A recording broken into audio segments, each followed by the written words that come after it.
It is the Wolf and Luke show. It's a very short version of the Wolf and Luke show. Wolf, we got to fit 4 hours into the next 45 minutes. How you doing? Okay, go, Luke, go. Yes, how am I doing? I'm doing great, man. Are you kidding me right now? Oh, my goodness. Yeah, it was pretty fantastic to watch the Arizona Cardinals shock the world and beat the Dallas Cowboys. And nobody that I saw, I don't know about you, Basinonians, nobody that I saw gave the Arizona Cardinals an opportunity of winning that game, including myself. No, look, I mean, and we're not totally oblivious to what just happened. The Diamondbacks just threw away a golden opportunity. We'll get into the D-backs tomorrow because we only have 45 minutes. But yes, that did just happen on our airwaves, and it's not great. But as far as what happened yesterday, I'm right there with you. I don't know anybody who picked the Cardinals to win that game. There aren't many times where I just don't give them much of a chance, especially the way they played in the first two games. Yeah. But you didn't know if what we were seeing in the first two games was sustainable, just how they were going to react at home after that rough loss last week. And instead they went out and I mean, they didn't just win, Wolf. They led wire to wire. They handled Dallas for 60 minutes yesterday. So impressive. It really is. And this is one of the reasons why I tip my cap, ladies and gentlemen. I stand at the ready for the guys that are inside that locker room, for what they did to go out there. This is one of the great things about the game of football. It doesn't matter what your record is. It really doesn't. It doesn't matter. It doesn't matter what your analyst says. It doesn't matter what any analyst says. As a matter of fact, this is the great thing about football. You step in between those white lines, especially in the National Football League, and you got a chance. You have a chance because you've got guys that are talented. The Dallas Cowboys, I'll stand by this, are more talented from the roster perspective than the Arizona Cardinals are. Ron Wolfley informing. I think they're more talented, yet at the same time, it doesn't matter. What matters is how well you play as a team inside those white lines. And the Cardinals outplayed the Dallas Cowboys in every phase.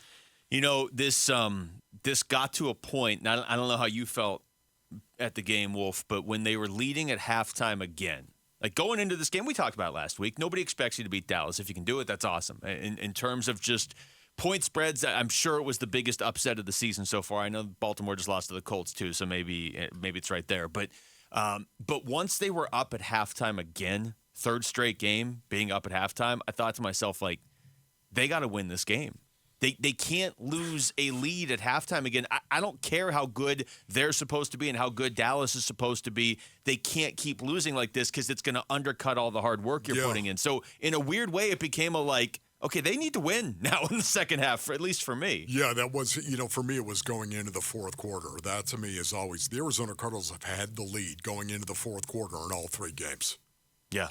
They had the lead in all three games going into the fourth quarter. They could be 3-0. They really could be 3-0. Just saying right now, while we're sitting here looking at the Dallas Cowboys, just sound the parade music, will you please? Somebody please, give me the baton right here. Sound the parade, because the Arizona Cardinals truly could be 3-0 right now, Basin audience, without even batting an eye. First of all, if you told me before the season started you were going to be able to beat one of the first three teams, there would be absolutely... If you could draft, you would have drafted Dallas. There'd be no hesitation whatsoever.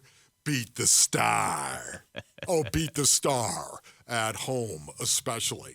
That was one of the great things about it. We were talking about it. This is a culture victory, a culture win for JG, his coaches, and for the entire organization. And for me, that really pleases me, that it was a culture win by this team.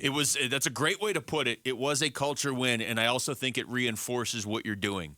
This is something that, at least for me, I've been keeping an eye on because they played well enough to win in week one. I know they didn't win. I know you don't get credit for it, but they played well enough to win and they lost. Okay, well, they kind of surprised some people. Well, they should have won in week two, and they didn't. Okay? That stuff starts to add up if you keep playing really well and buying into the culture and doing all those things and then losing in gut-wrenching fashion. So to go out there and win, and, I mean, let's not pretend there weren't a lot of Cowboys fans there, but I didn't hear any of them in the fourth quarter, did you? No, I did not. And once again, this was a beautiful thing. Why was it such a beautiful thing to me, Basinonians? It was a beautiful thing because they had players who stepped up in that fourth quarter, right? players that really stepped up in regard to Hollywood Brown, especially the second half. Hollywood Brown and James Conner, would just say James Conner stepped up, ladies and gentlemen, right? Josh Dobbs, of course. Josh Dobbs did a great job of protecting the ball, but he made some very critical passes to Hollywood Brown from time to time, and Michael Wilson. Michael Wilson appeared. Michael Wilson made an appearance in a big kind of way. Players stepped up and really made plays in that second half that allowed them to win this game. And that, I think, more than anything else, was really, really pleasing, because that's where they lost these games. The first two games. That's where they lost them. In that second half, and in particular, I would say the fourth quarter. You know, you never know how this would have played out, and you can always play the if game. I will always maintain if they had Kyler Murray in week 1, they would have beat Washington. Who knows in week 2? Because they just didn't get any offense in week 1 at all. Now, they got some in week 2, and it slipped away. So I think that one you just have to say they let the game slip away. But I wonder how much letting that game slip away in week 2 in a weird way helped them yesterday, because they seem like a team that, okay, now we haven't played that many games together, but we have been here before, at home, up against a team that we weren't supposed to beat, and it didn't go well. I mean, it was only 7 days earlier, and they looked like a team yesterday that was like, we're not letting this happen again. I don't care what logo's on their helmet. I don't care how many of their fans are here. I don't care how much they were favored by. We're not letting this happen again. And they didn't. I mean, you start to get into the numbers of this game, and they defy. Ooh. They're like, the stat they flashed at one point yesterday was the rushing yards for the Cardinals in the first half was the most Dallas has allowed in the first half since 1991. I know.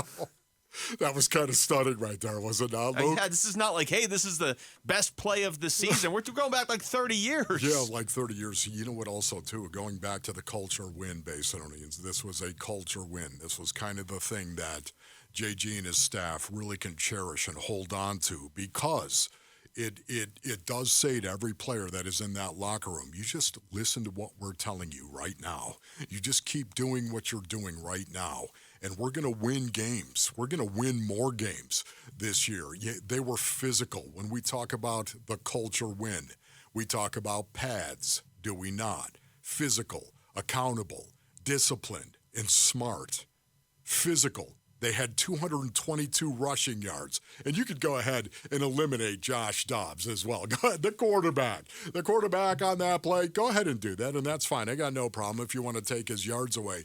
You take his yards away, it still doesn't matter. They still rammed the ball down the Dallas Cowboys' throat, and they did it in a very north-south kind of way. Did they not, Rondale Moore? Even Rondale Moore was running north-south. What are you talking about? What a novel concept. Point him towards the end zone and let him loose. That offensive line is still scaring some of the Dallas Cowboys this morning.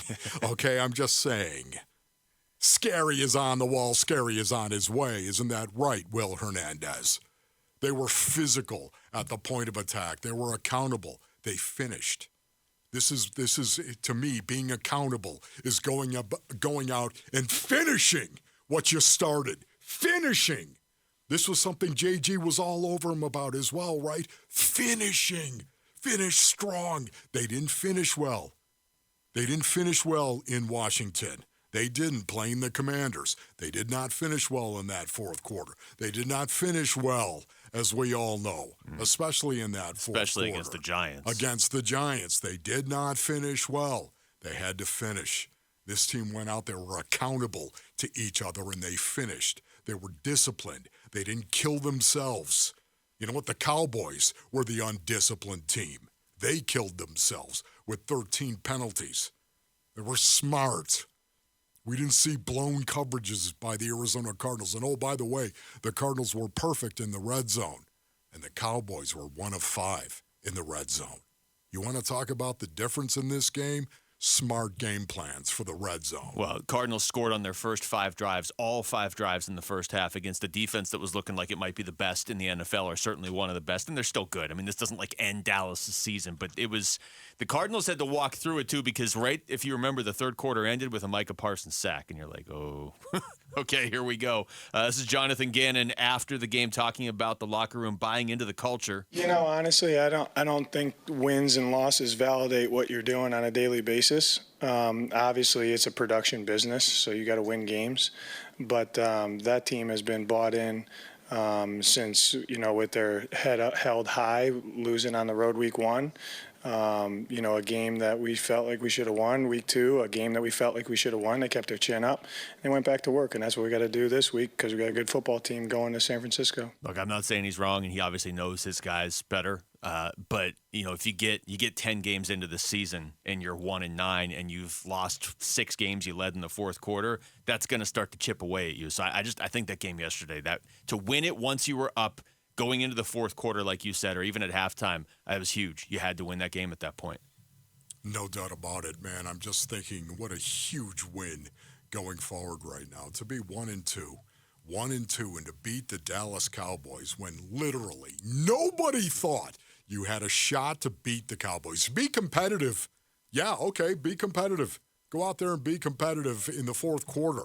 Make it a competitive game. But to beat the Dallas Cowboys, to make enough plays to actually have more points at the end of the game than the Dallas Cowboys, there just wasn't a lot of people that were picking the Arizona Cardinals in that regard. And that's what's great, because I know how that feels inside that locker room. And those guys inside that locker room right now, the way that they feel about going out and doing what they were able to accomplish, that to me can pay dividends down the road.